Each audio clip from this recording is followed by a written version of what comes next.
नमस्कार बच्चों, कैसे हैं आप सब। आशा करती हूँ आप सभी अच्छे होंगे, स्वस्थ होंगे, खुश होंगे और अपनी पढ़ाई भी अच्छे से कर रहे होंगे। जैसा कि आप सभी जानते हैं, मैं हूँ आपकी हिंदी की अध्यापिका और मैं स्वागत करती हूँ आप सभी का आईसीटी वर्चुअल क्लासरूम में। और आज हम यहाँ पर एकत्रित हुए हैं पढ़ने के लिए क्लास 11th की हिंदी। क्लास 11th की हिंदी में हम यहाँ पर पढ़ रहे हैं अपने हिंदी व्याकरण का टॉपिक पत्र लेखन, जिसमें हम पढ़ रहे हैं यहाँ पर आपके टॉपिक से रिलेटेड कार्यालयी पत्र या कह सकते हैं औपचारिक पत्र। तो हम यहाँ पर पत्रों के विषय में काफी कुछ जो है लास्ट सेशन में जान चुके थे। और जैसे कि मैंने आपको बताया कि पत्र लेखन जो है आप बचपन से ही सीखते हैं कि पत्र जो है कि लिखना जो है कितना ज्यादा जरूरी होता है। सबसे पहले आपको स्कूल में आप 3rd 4th क्लास में होते हैं तभी आपको सिखाया जाता है कि आपको लेटर किस तरह से लिखना है, पत्र किस तरह से लिखना है। और देखिए, सबसे पहले आपको यही बताया जाता है कि पत्र के कितने प्रकार होते हैं। तो यहाँ पर लास्ट सेशन में मैंने आपको पत्रों के विषय में बताया था कि पत्र लेखन एक बहुत बड़ी अद्भुत कला है, क्योंकि कोई भी इंसान जैसे अगर हम पत्र लिखते हैं तो ये बताता है हमारे अभ्यास द्वारा हासिल की गई जो एक तरह से यानी कि हमारे अनुभव को बताता है, हमारे मेहनत को बताता है। क्योंकि इससे क्या होता है कि लोगों को हमारे बारे में, हमारे विचारों के बारे में पता चलता है। जिस तरह के हमारे विचार होंगे उस तरह से हम यहाँ पर पत्र लिखेंगे। तो जैसे मैंने यहाँ पर आपको बताया कि इससे क्या होता है कि हम समाज में मैत्रिक संबंध भी बढ़ा सकते हैं, एक तरह से समाज को अपने हक में कर सकते हैं, क्योंकि उससे हमारे विचार लोगों को पता चलेंगे। ठीक है ना। तो यहाँ पर हमने बताया था कि इसके लिए बुद्धि, ज्ञान की परिपक्वता, विचारों की विविधता, विषय का ज्ञान, अभिव्यक्ति की शक्ति और भाषा पर नियंत्रण की आवश्यकता होती है। यानी कि आपके अंदर, आपको जरूरी नहीं कि आपको पत्र लिखना आ गया तो आप बिल्कुल परफेक्ट हो गए, क्योंकि अगर आप एक पत्र लिखते हैं तो उसमें आपको क्या करना चाहिए। जैसे हमने कहा पत्र लेखन एक ऐसी कला है जिसके लिए बुद्धि की भी आवश्यकता होती है, ज्ञान की परिपक्वता होनी चाहिए, विचारों की विविधता होनी चाहिए और विषय का ज्ञान होना चाहिए और अभिव्यक्ति की शक्ति होनी चाहिए। कि आपके अंदर कितनी सारी चीजें हैं लेकिन आप उनको एक्सप्रेस नहीं कर पा रहे हैं, आप उनको बता नहीं पा रहे हैं, तो यानी कि आपके अंदर अभिव्यक्ति की शक्ति नहीं है। और भाषा पर नियंत्रण की आवश्यकता होती है कि आप एक होता है ना कि किसी को बहुत कम कम शब्दों में वो बहुत अच्छी बातें कह देता है, क्योंकि उसके अंदर अभिव्यक्ति, उसकी एक अच्छी अभिव्यक्ति होती है। कई बार लोग बहुत सारी चीजें बोल देते हैं लेकिन उनकी बातें समझ में नहीं आती। और कई बार ऐसा होता है कि कुछ लोगों को बोलना बहुत कुछ होता है लेकिन उनको बोलने का तरीका सही नहीं होता है। तो भाषा पर नियंत्रण होना भी जरूरी है, कंट्रोल होना भी जरूरी है। और देखिए, इसके बिना हमारे पत्र अत्यंत साधारण होंगे। ठीक है। तो जैसे हमने कहा कि पत्र केवल कुशल समाचारों के आदान प्रदान का ही माध्यम नहीं, बल्कि उसके द्वारा आज वैज्ञानिक युग में भी संपूर्ण कार्य व्यापार चलता है। जैसे कि हमने कहा कि भले ही जो पत्र होते हैं वो आपके एक तरह से जो आज का जो संचार के साधन हमारे पास आ गए हैं, जो बहुत सारी चीजें हमारे पास आ गई है, इससे भले ही पत्र जो है कहीं ना कहीं पीछे छूट रहे हैं, लेकिन उनकी अहमियत जो है, उनकी वैल्यू जो है वो कम नहीं हुई है। तो यहाँ पर हमने कहा कि अतः हमें इसके लिखने के आकार की पूरी जानकारी होनी चाहिए और क्या क्या चीजें जरूरी है, एक पत्र लेखन से संबंधित क्या क्या बातें जरूरी है वो हमें पता होना चाहिए। तो लास्ट सेशन में हमने इसी तरीके से पत्र लेखन और एक तरह से पत्र लिख के आकार, प्रकार, यानी कि कितने प्रकार के पत्र होते हैं और कैसे क्या क्या चीजें जरूरी होती हैं पत्र लेखन के लिए, किन किन बातों का ध्यान रखना होता है एक पत्र लिखने के लिए। तो जैसे मैंने यहाँ पर आपको बताया कि सबसे पहले यहाँ पर आपको पॉइंट दिया गया था सरलता, यानी कि पत्र की भाषा जो है वो सरल, स्वाभाविक और स्पष्ट होनी चाहिए। दूसरा हमने यहाँ पर बताया था स्पष्टता, हम जो भी पत्र में लिखें, ठीक है, वो स्पष्ट होना चाहिए, वो समधुर होना चाहिए, यानी कि एक तरह से अच्छा होना चाहिए, यानी कि शब्दों का चयन, वाक्यों का चयन, भाषा शैली इस तरह की होनी चाहिए कि जिससे जो पत्र है वो प्रभावशाली बन सके। उसके बाद था संक्षिप्तता, यानी कि बहुत ज्यादा बढ़ा चढ़ाकर, यानी कि जो मन में आ रहा है वो नहीं लिखना है। ठीक है ना, उसमें संक्षिप्तता होनी चाहिए, यानी कि आप कम शब्दों में कितनी बात कह सकते हैं वो आपका यहाँ पर क्लियर होना चाहिए, संक्षिप्तता होनी चाहिए, छोटे रूप में लिखा जाना चाहिए और स्पष्ट होना चाहिए कि कम लिखा है लेकिन बिल्कुल अच्छा लिखा है। उसके बाद आता है प्रभावोत्पादकता। तो पत्र कैसा होना चाहिए, प्रभावोत्पादक होना चाहिए, लोगों पर प्रभाव डालने वाला होना चाहिए, इफेक्टिव होना चाहिए, प्रभावशाली होना चाहिए। यानी कि उसमें हमने यहाँ पर बताया कि जो एक तरह से आवश्यक जो हमारे परिमार्जित जो है, भाषा शैली का परिमार्जन इस तरह से होना चाहिए कि अच्छी और शुद्ध भाषा का प्रयोग होना चाहिए। तो इस तरह से उसके बाद आकर्षकता और मौलिकता, यानी कि पत्र में उसकी मौलिकता भी बनी रहे और उसका आकर्षण भी बने रहे। तो इसके लिए स्वच्छता से उसको टाइप किया जाना चाहिए, अगर लिख रहे हैं तो सुंदर हैंड राइटिंग में लिखना चाहिए, ठीक है। और एक तरह से अपने बारे में कम, कि आप अपने बारे में बहुत सारी बातें लिख रहे हैं बल्कि प्राप्तकर्ता के बारे में कम लिख रहे हैं, ऐसा नहीं होना चाहिए। उद्देश्य पूर्णता, तो देखिए कोई भी जो पत्र होता है वो अपने कथन या मंतव्य में स्वतः संपूर्ण होना चाहिए, यानी कि वो क्या कहने की कोशिश की जा रही है। पत्र कोई भी हम लिखते हैं तो बिना वजह तो नहीं लिखते, कोई भी जो लेटर लिखा जाता है, पत्र लिखा जाता है, उसमें कुछ ना कुछ एक तरह से उसका रीजन होता है, उसका कारण होता है। तो उसके लिए आपको उसके कथन या मंतव्य में संपूर्ण होना चाहिए, यानी कि जो कहने की कोशिश की जा रही है, जो बताने की कोशिश की जा रही है, वो एकदम क्लियर होना चाहिए। और उसे पढ़ने के तुरंत पश्चात तो अधिक किसी प्रकार की जिज्ञासा, शंका या स्पष्टीकरण की आवश्यकता शेष नहीं रहनी चाहिए, यानी कि पत्र पढ़ने के बाद आपको ऐसा कोई जिज्ञासा, ऐसी कोई आवश्यकता, ऐसा कोई स्पष्टीकरण, कोई शंका आप में नहीं होनी चाहिए। तो ये हमने यहाँ पर पढ़ा था लगभग 6 पॉइंट। और उसके बाद देखिए हमने यहाँ पर पढ़ा था आगे शिष्टता, शिष्टाचार का एक तरह से गुण होना चाहिए, चाहे आप पत्र लिख रहे हैं, चाहे आप कुछ भी कर रहे हैं। तो जैसे हमने यहाँ पर बताया कि किसी पत्र में उसके लेखक के व्यक्तित्व, स्वभाव और पद प्रतिष्ठा का बोध व्यवहारिक आचरण की से झलक मिलती है, यानी कि पत्र में जो लेखक होता है, ठीक है, लेखक के लिखने मात्र से, ठीक है, लेखक के लिखने मात्र से पता चल जाता है उसकी भाषा शैली कैसी है, उसकी एक तरह से कैसा उसका व्यक्तित्व है, कैसा उसका स्वभाव है, क्या उसकी प्रतिष्ठा है। क्योंकि यदि कोई भी इंसान, यदि कोई अस्वीकृति, कोई शिकायत, कोई खींच पत्र, कोई नाराजगी जताने वाला भी यदि पत्र लिख रहा है, तो क्या होना चाहिए कि ऐसे शब्दों में जो आवेदन करता है वो आवेदन को ऐसे शब्दों में एक तरह से करे कि जो सामने वाला है उस पर उसका असर हो, पॉजिटिव इफेक्ट हो। जैसे खेद है कि हम आपकी सेवाओं का उपयोग नहीं कर सकेंगे। देखिए ये यहाँ पर क्या है आपका, ये आपका एक तरह से अस्वीकृति पत्र है, यानी कि स्वीकार नहीं किया जा रहा है, अस्वीकृति ली जा रही है। लेकिन आप देख सकते हैं कितनी शालीनता के साथ लिखा गया है कि खेद है कि हम आपकी सेवाओं का उपयोग नहीं कर पाएंगे। तो इस तरह से अगला है चिन्हांकन प्रश्न। कोई भी प्रयुक्त चिन्ह हमें विशेष ध्यान देना चाहिए, यानी कि कोई भी चिन्ह जो आपने वहां पर प्रयोग किए हैं उनका, पैराग्राफ का आपको अच्छे से समझ होनी चाहिए।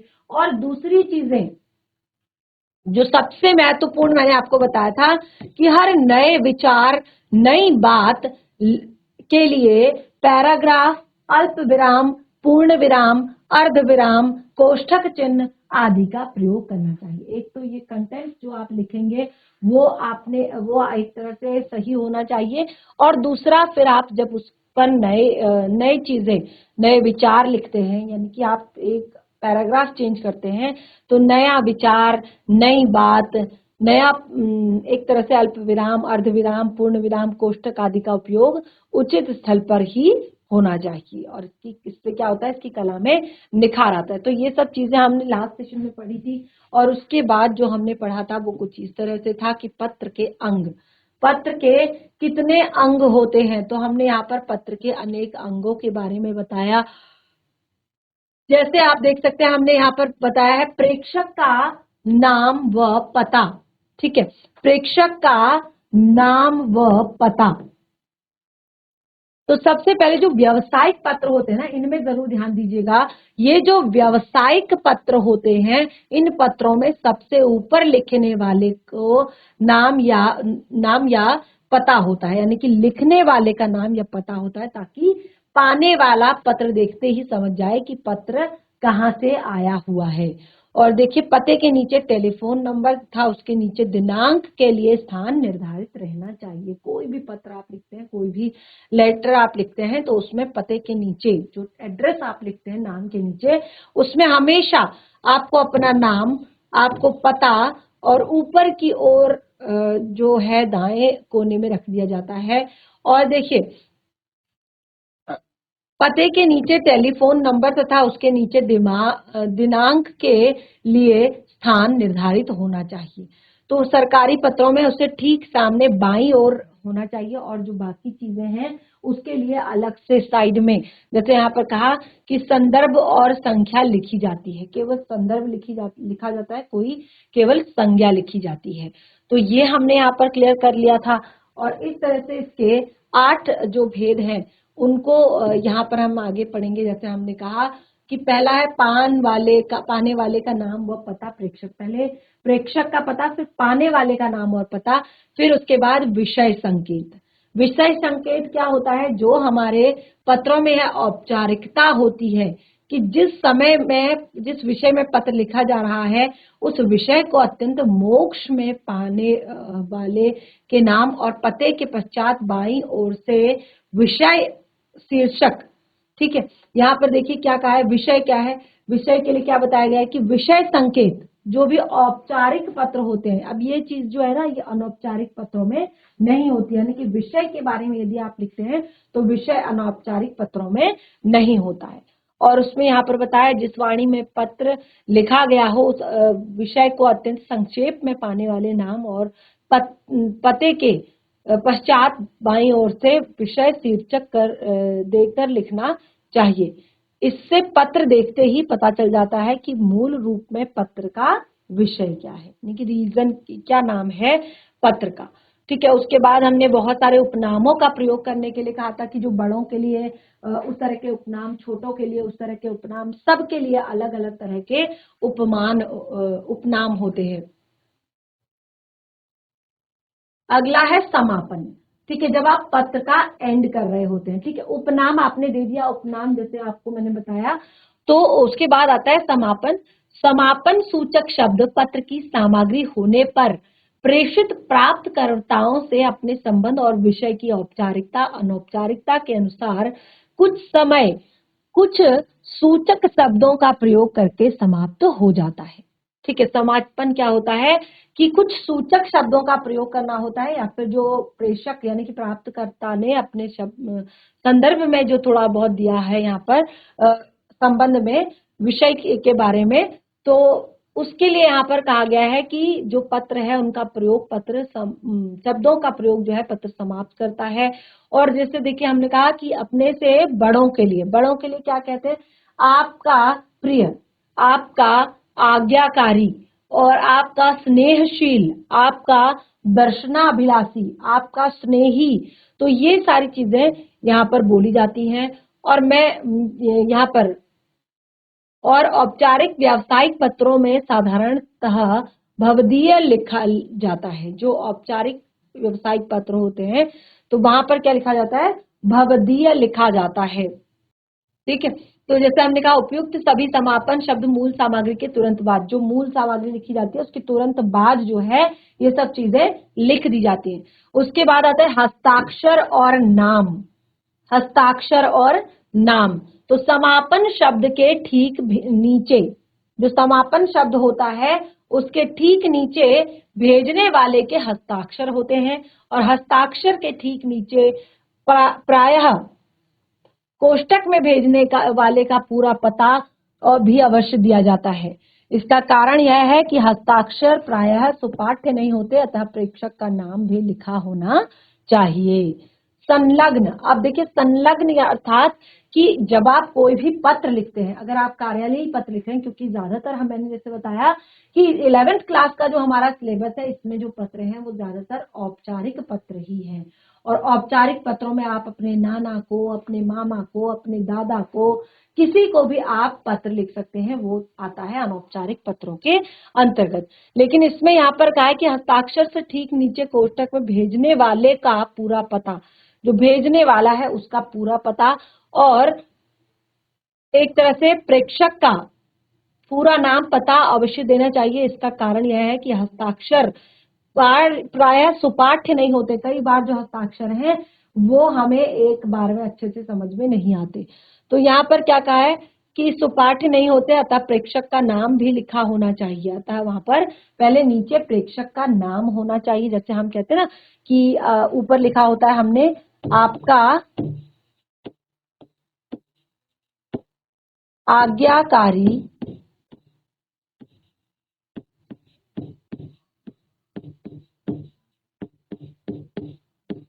शिष्य, आपका आज्ञाकारी शिष्य, ठीक है। तो यहाँ पर जैसे हमने बताया कि उसके ठीक नीचे यहाँ पर हस्ताक्षर प्रायः सुपाठ्य नहीं होते, तो प्रेषक का नाम भी लिखा जाना चाहिए। और जैसे हमने कहा सरकारी पत्रों में प्रायः मूल पत्र के साथ अन्य आवश्यक कागज भी, जो कागज होते हैं, कागजात होते हैं, वो भी भेजे जाते हैं। उन्हें उस पत्र के संलग्न पत्र या संलग्न कहते हैं।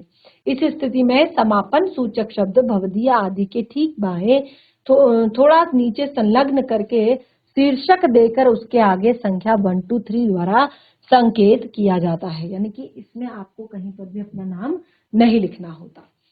तो इस तरह से उसके बाद देखिए पुनरुच्च प्रश्न। तो देखिए कभी कभी पत्र लिखते समय मूल सामग्री में किसी महत्वपूर्ण अंश के छूट जाने का प्रयोग होता है। तो इससे क्या होता है कि कई बार जो है लिखते लिखते समय की जो मूल सामग्री है उससे थोड़ा सा यहाँ पर का अंश के छूट जाने पर इसका प्रयोग होता है। समापन सूचक यानी कि जब एंड करते हैं तो समापन सूचक शब्द, हस्ताक्षर, संलग्न आदि आदि सब कुछ लिखने के पश्चात कागज पर अंत में सबसे नीचे या उसके पृष्ठभाग पर पुनरुच्च शीर्षक देकर छूटी हुई सामग्री निकालकर एक बार पुनः हस्ताक्षर कर दिए जाते हैं। अनौपचारिक पत्र क्या होता है? औपचारिक पत्र व अनौपचारिक पत्र प्रारंभ तथा समाप्त करने की तालिका। देखिए एक सबसे महत्वपूर्ण जो चीज मैं अभी आपको यहाँ पर करा रही हूँ कि वो औपचारिक पत्र और अनौपचारिक पत्रों का कैसे एंड किया जाता है, कैसे शुरुआत की जाती है, उसको हम यहाँ पर पढ़ेंगे। देखिए कुछ इस तरह से यहाँ पर हमारे इस चार्ट को दिखाया गया है, और ये सारी चीजें जो आपको यहाँ पर दिखाई दी गई है, इनमें से बहुत सारी चीजें ऐसी होती है कि जो हमारे जो हम आम लोग हैं, यानी कि जिस तरह से हमारा जो एक सारी चीजें होती हैं अपने से, जब हम किसी को पत्र लिखते हैं तो यहाँ पर आप देखेंगे कि सबसे पहले पत्र के प्रकार, यहाँ पर पत्र के प्रकार दिए हैं। पहला दिया है व्यक्तिगत पत्र, दूसरा दिया है व्यवसायिक पत्र, तीसरा दिया है कार्यालयी पत्र, और चौथा आपको दिया है यहाँ पर आवेदन पत्र। ठीक है, तो यहाँ पर आप ध्यान से समझिएगा। पहला व्यक्तिगत पत्र, ठीक है, उसके बाद व्यवसायिक पत्र, उसके बाद कार्यालयी पत्र, और उसके बाद उद्देश्य पत्र। तो जैसे हमने कहा सबसे पहले व्यक्तिगत पत्र, ठीक है, व्यक्तिगत पत्र यानी कि जो किसी भी व्यक्ति द्वारा एक तरह से अपने निजी संबंधों को, अपने मित्रों को, अपने भाइयों को, अपने बहनों को लिखे जाते हैं, उनको यहाँ पर कहते हैं एक तरह से यहाँ पर बताया संबंध। सबसे पहले माता पिता, बड़े भाई अथवा बड़ी बहन क्या संग माता पिता, बड़े भाई अथवा बड़ी बहन अथवा इससे सगे संबंधियों को, यानी कि इसके अलावा भी जब आप कहीं पर पत्र लिखते हैं तो अगर आप अपने माता पिता को लिख रहे हैं, अपने रिलेटिव्स को लिख रहे हैं, तो जैसे यहाँ पर कहा है पूज्य पिताजी, माननीय पिताजी, आदरणीय, श्रद्धेय, पूजनीय, परमात्मा या परम पूज्य, मान्यवर, ठीक है। तो ये सारे शब्द कैसे हैं? ये संबोधन सूचक है। ऊपर ध्यान से समझिएगा कैसे शब्द हैं। ये आपका संबंध हो गया, या शब्द हो गए, या ये आपका संबोधन शब्द है, संबोधन। तो जब हम कभी भी व्यक्तिगत पत्र की बात करते हैं, ठीक है, पर्सनल जो हमारे लेटर्स होते हैं, व्यक्तिगत पत्र जो होते हैं, उनके बारे में बात करें, तो जैसे हमने कहा कि पिता, बड़े भाई अथवा बड़ी बहन क्या सगे संबंधी है कि हमारे जितने भाई बहन है, क्योंकि इस टाइम पे बच्चों के मन में बहुत सारे सवाल उठते हैं। तो यहाँ पर जैसे हमने कहा कि बड़ी बहन तथा सगे संबंधी है, संबंधियों को, तो इसमें संबोधन लिखा जाएगा। जैसे हम कहेंगे प्रिय जो है पिताजी, पूजनीय पिताजी, आदरणीय पिताजी, परम पूज्य पिताजी, मान्यवर पिताजी। तो जो भी संबोधन होगा वो कुछ इस तरह से होगा, ठीक है। उसके बाद अभिवादन, इसके बीच में एक और चीज आती है, वो है विषय, ठीक है। विषय संबंधित आपने लिखना है। तो जैसे मैंने आपको बताया कि इसमें क्या होता है, संबोधन में केवल और केवल, जैसे हमने कहा पूज्यवर, माननीय, आदरणीय, ठीक है, श्रद्धेय, श्रद्धेय, पूजनीय और पूजन, परम पूज्य। फिर उसके बाद यहाँ पर अगला है अभिवादन के रूप में, जो छोटे बच्चे होते हैं जिनको अपने एज ग्रुप के बच्चों को एक तरह से बताना होता है, अपने एज ग्रुप के बच्चों के साथ पत्र लिखना होता है, तो उसको वो हम कैसे लिखेंगे, वहां पर अभिवादन कैसे करेंगे या अपने से छोटों को। तो प्रिय, प्रिय, जैसे हम कहेंगे प्रिय मित्र, ठीक है, चिरंजीवी प्रियवर, परम प्रिय, ठीक है, ये सारे अपने मित्रों को। और अभिवादन, अब जब यहाँ पर संबोधन कर दिया, संबोधन का अर्थ होता है कि संबोधित करना, बुलाना, ठीक है। जैसे हमने कहा पूज्य पिताजी, ठीक है, इस टेबल को ध्यान से समझ लीजिए। यदि हमने कहा पूज्य पिताजी, तो हम क्या कहेंगे, सादर सादर नमस्कार, सादर प्रणाम, चरण स्पर्श, नमस्कार, ठीक है। ये बिल्कुल सही आपके ऑप्शन है कि किस तरह से आप उनका अभिवादन करेंगे, ठीक है। उसके बाद आता है आपका समापन। अगर आप पत्र को समाप्त कर रहे हैं, देखिए अभी केवल हमने एक तरह के पत्रों के यहाँ पर जाना के बारे में जाना।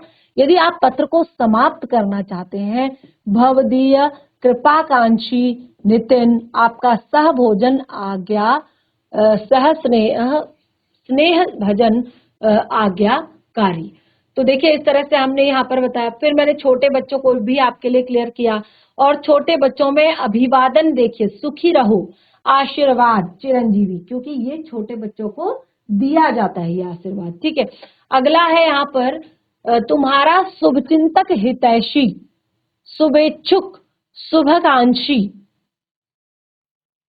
देखिए यहाँ पर छोटे बच्चों के लिए कहा गया है, जबकि ऊपर जो है दिया गया है भवदीय, कृपाकांक्षी, विनीत, स्नेह भजन, आज्ञाकारी, ठीक है। और जब हम नॉर्मली जब हम एक तरह से अभिवादन करते हैं, तो उसमें हम क्या कहते हैं, नमस्कार, प्रणाम, सादर प्रणाम, चरण स्पर्श, ठीक है। और यहाँ पर हमने बताया कि जो एक तरह से भवदीय, कृपाकांक्षी और विनीत, आप विनित, आपका स्नेह भजन, आज्ञाकारी, तो इस तरह से उसको समाप्त करेंगे पत्र को। अब देखिए अपने से छोटे को जब पत्र लिखा जाता है, ठीक है, जैसे मैंने बताया था चिरंजीवी रहो, आयुष्मान भवः, ठीक है, तो उसमें अभिवादन के तौर पर हमें मिलेगा सुखी रहो, आशीर्वाद, चिरंजीवी। और फिर उसके बाद समापन में तुम्हारा शुभ चिंतक हितैषी, शुभाकांक्षी, ठीक है। कैसे एंड करेंगे कि तुम्हारा शुभचिंतक हितैषी, शुभेच्छु, शुभकांक्षी, ठीक है। उसके बाद आता है मित्र को। यदि आप अपने मित्र को पत्र लिख रहे हैं, तो मित्र को पत्र लिखते समय क्या क्या लिखेंगे, प्रिय, प्रिय मित्र, ठीक है।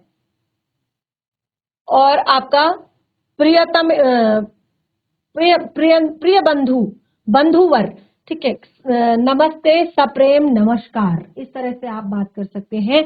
फिर आप कहेंगे तुम्हारा अभिन्न मित्र, तुम्हारा हितैषी, अभिन्न हृदय, चिर स्नेही, तुम्हारा ही शुभाकांक्षी, ठीक है। ये आपका इसका समापन होगा। कुछ भी आप यहाँ पर लिख सकते हैं। उसके बाद आता है पत्नी अथवा पति को, ठीक है। जब पति पत्नी भी आपस में पत्र लिखते हैं, क्योंकि पत्र लेखन जैसे मैंने कहा कि एक कला है।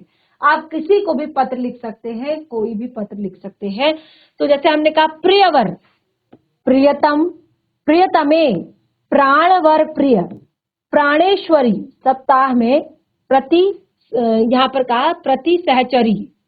तो अगर आप अपने इस तरह से पत्नी या पति को पत्र लिख रहे हैं तो उसमें लिखेंगे सस्नेह, नमस्ते, प्यार।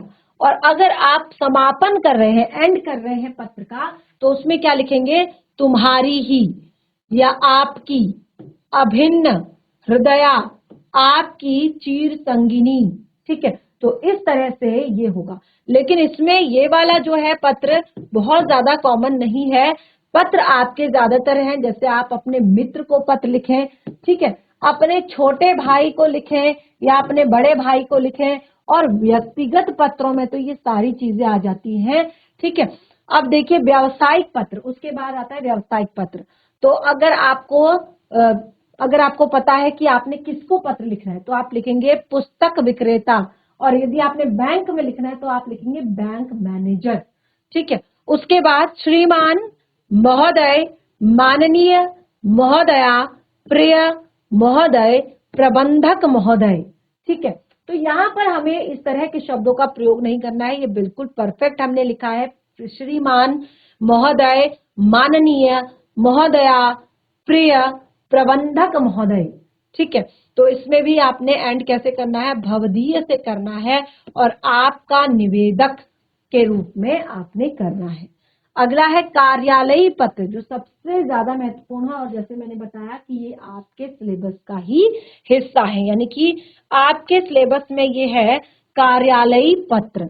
जैसे आप रेलवे अधिकारी को लिख रहे हैं, नगर निगम के अधीक्षक को लिख रहे हैं, संपादक को लिख रहे हैं न्यूज़पेपर के, पोस्ट मास्टर को लिख रहे हैं, आकाशवाणी केंद्र को लिख रहे हैं, और अधीक्षक को, पुलिस अधीक्षक को लिख रहे हैं,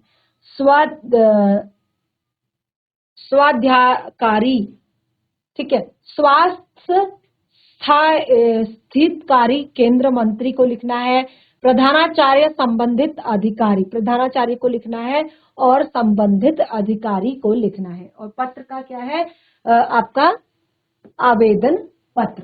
ठीक है, अब इसमें कैसे हम उच्चारण संबोधन करेंगे, क्योंकि संबोधन तो करना ही है।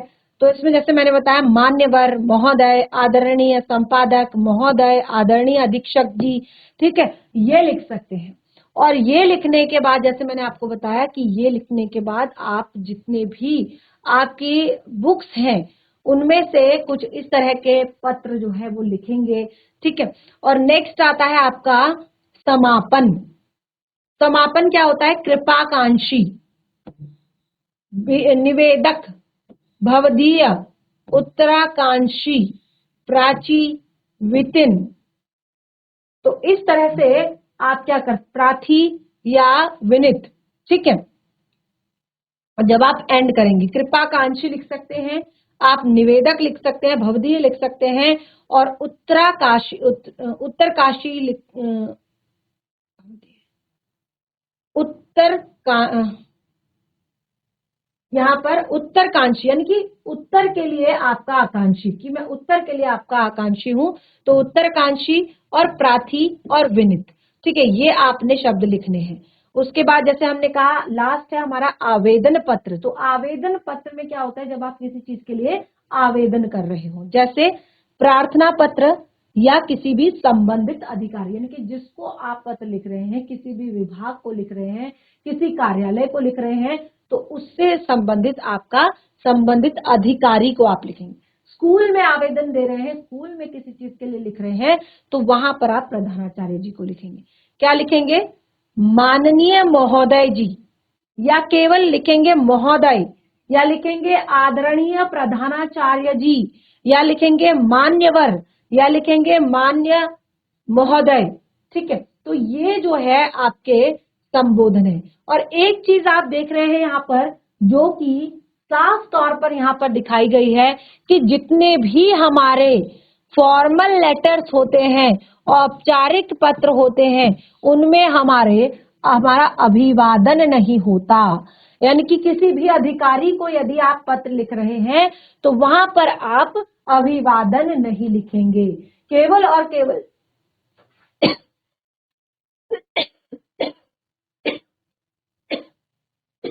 केवल और केवल संबोधन आप लिखेंगे, अभिवादन वहां पर नहीं लिखेंगे।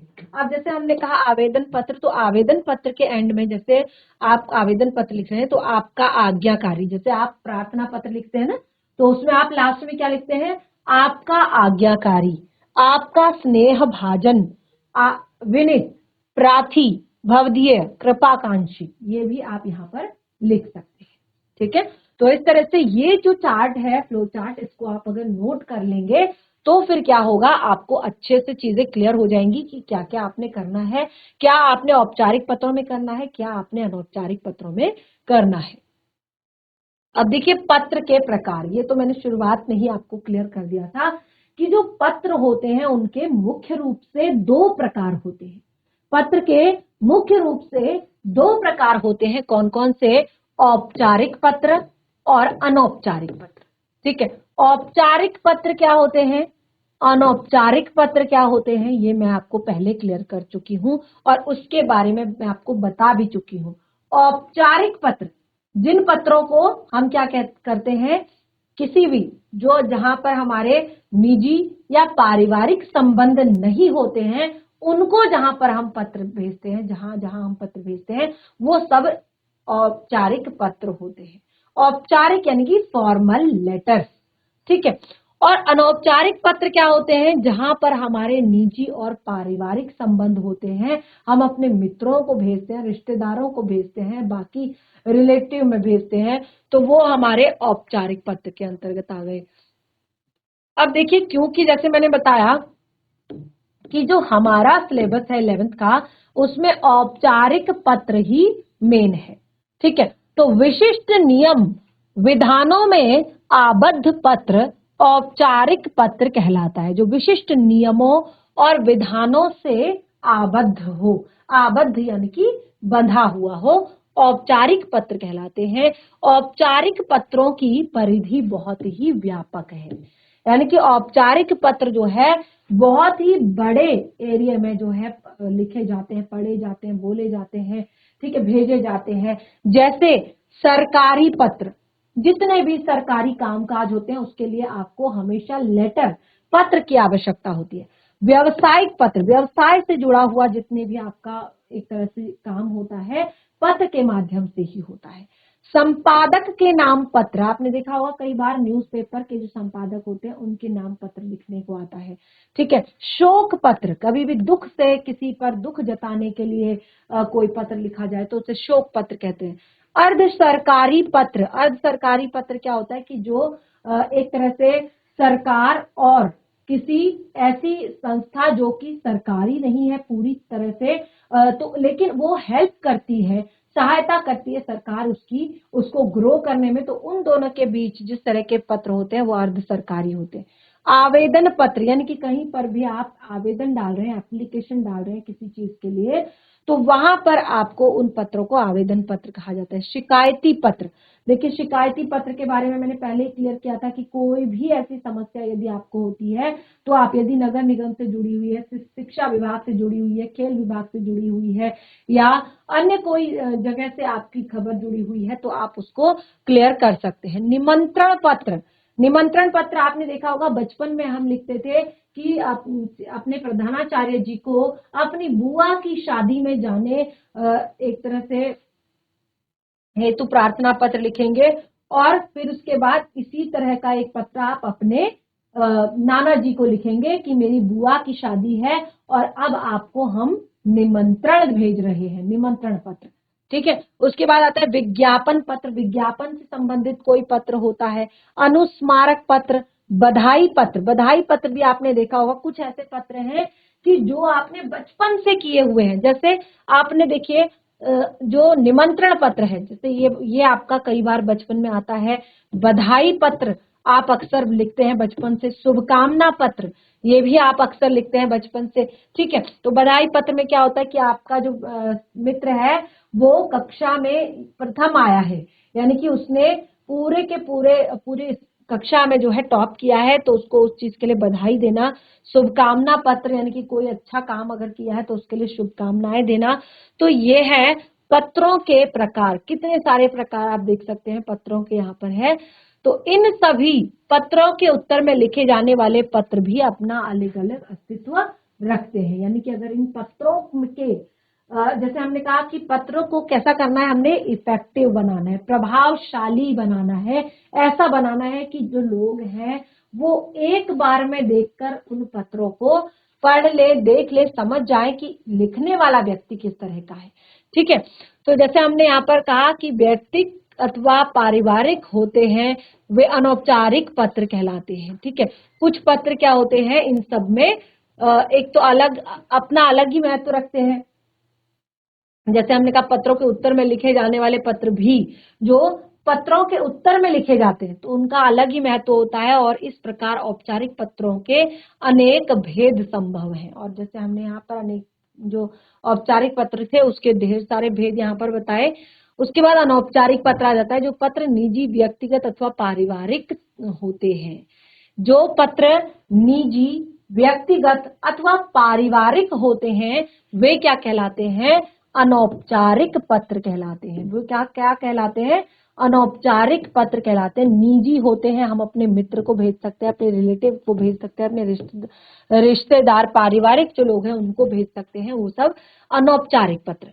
और जैसे हमने कहा कि इस पत्र में, औपचारिक पत्र में विधि की आवश्यकता होती है, नियम पद्धति बनी हुई होती है, उसको फॉलो करना होता है। जबकि इस प्रकार की जो यहाँ पर हमने कहा इस प्रकार के जो पत्र होते हैं, कौन से, अनौपचारिक पत्र जो होते हैं, उनमें हमें किसी भी चीज की जरूरत नहीं होती इस तरह की। और जैसे हमने यहाँ पर कहा कि निर्वाह के बंधन में नहीं होता। इन पत्रों में प्रेक्षक अपनी बात को, भावनाओं को उन्मुक्तता के साथ, क्योंकि देखिए हम अपने मित्र को, अपने रिलेटिव्स को लिख रहे हैं तो जाहिर सी बात है कि जो हमारे मन में भाव हैं, जो हमारे मन में उन्मुक्तता है, उसको हम एक तरह से इसमें लिख दें। इन पत्रों का प्राण आत्म अभिव्यक्ति, निजीपन और आत्मीयता है। ये आकार प्रकार में अत्यंत लचीले होते हैं, अतः संक्षिप्त में भी हो सकते हैं, अतः विस्तृत भी हो सकते हैं। और उपयुक्त आवश्यक बातों को व्यवहारिक रूप में समझने के लिए कुछ प्रारूप प्रस्तुत किए जा रहे हैं, जो कि इस तरह से हैं। देखिए, ये व्यावसायिक पत्र का एक प्रारूप है जो कि औपचारिक पत्र है। उसके बाद एक अनौपचारिक पत्रों का प्रारूप हमने यहाँ पर दिया है कि कैसे आपने यहाँ पर पत्र लिखना है। तो जैसे प्रेक्षक का नाम, पता, दिनांक, संबोधनकर्ता, संबोधन किसको, प्राप्तकर्ता को, अभिवादन किसको, प्राप्तकर्ता को, क्योंकि ये अनौपचारिक पत्र है तो अनौपचारिक पत्रों में अभिवादन भी आवश्यक होता है। ठीक है, उसके बाद अनौपचारिक पत्र प्रारंभिक वाक्य। ठीक है, अनौपचारिक पत्र का जो शुरुआत होती है, जैसे हम औपचारिक पत्र में लिखते हैं ना, महोदय सविनय निवेदन इस प्रकार है कि, जो पहला लाइन होता है औपचारिक पत्र में, यहाँ पर होता है कि नमस्कार, प्रणाम। ठीक है, उसके बाद बहुत दिन हुए आपका कोई पत्र नहीं मिला, मैं आशा करता हूं कि आप वहां पर कुशल से होंगे, मैं भी यहाँ पर कुशल से हूं। फिर कथ्य सामग्री, यानी कि जो भी बात आपको करनी है वो आप लिखेंगे। अंत में जो अंतिम वाक्य होते हैं, जैसे अनुशासन, प्रश्नोत्तर की आशा, या कोई अनुरोध करना हो अपने परिचितों से, परिजनों से। ठीक है, उसके बाद पत्र प्रेषक का स्वनिर्देश अपने लिए, जैसे आपका, जैसे अगर आप लिखते हैं प्रधानाचार्य जी को या अपने पिताजी को लिखते हैं तो उनको भी आप कह सकते हैं आपका आज्ञाकारी पुत्र। ठीक है, तो इस तरह से, या अभिन्न हृदय आदि। तो इस तरह से यहाँ पर हमने दोनों के दोनों फॉर्मेट अच्छे से देख लिए और पत्र लेखन संबंधित ढेर सारी बातें हमने यहाँ पर डिस्कस की। तो मैं आशा करती हूँ कि आपको काफी हद तक चीजें समझ में आई होंगी। कोई भी डाउट रहता है तो उन्हें नेक्स्ट सेशन में जरूर क्लियर करें। और इस तरह से हमारा आज का सेशन यहीं पे समाप्त होता है। तब तक के लिए धन्यवाद। आपका दिन शुभ।